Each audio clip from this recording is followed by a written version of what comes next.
A does 4 by 5 of a work in 20 days. Then he calls in B and they together finish the remaining work in 3 days. How long B alone would take to do the whole work? ஒரு ஒர்க்கை ஏ மட்டும் பண்ணுறப்போ ஒரு 4/5 of the work மட்டும் முடிச்சிருக்காங்களா, எவ்வளோ நாள் பண்ணுறப்போ 20 days பண்ணுறப்போ. அப்புறம் அவங்க பிஏ கூப்பிட்டு 2 பேரும் சேர்ந்து மீதி ஒர்க்கை வந்து 3 டேஸில் முடிச்சிருக்காங்க. அப்போ நான் வந்து பி மட்டும் தனியாக பண்ணாங்கன்னா அவங்க எவ்வளோ நாளில் முடிப்பாங்க அப்படின்னு கேட்டிருக்காங்க.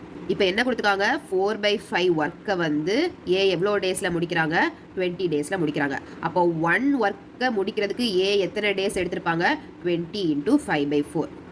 இப்போ ஒரு ஒர்க்கை ஏ முடிக்கிறதுக்கு 25 டேஸ் எடுத்திருப்பாங்க. சரி, இப்போது 2 பேரும் சேர்ந்து எவ்வளோ ஒர்க் பண்ணாங்க, ஹோல்லேருந்து ஏ பண்ண ஒர்க்கை சப்ட்ராக்ட் பண்ணிட்டா 1/5. இந்த 1/5 ஒர்க்கை தான் ஏயும் பியும் எவ்வளோ டேஸில் முடித்தாங்க, 3 டேஸில் முடித்தாங்க. அப்போது இந்த 1/5 ஒர்க்கை ஏயும் பியும் எவ்வளோ டேஸில் முடித்தாங்க, 3 டேஸில் முடித்தாங்க. அப்போ 1 ஒர்க்கை எவ்வளோ டேஸில் முடிச்சிருப்பாங்க,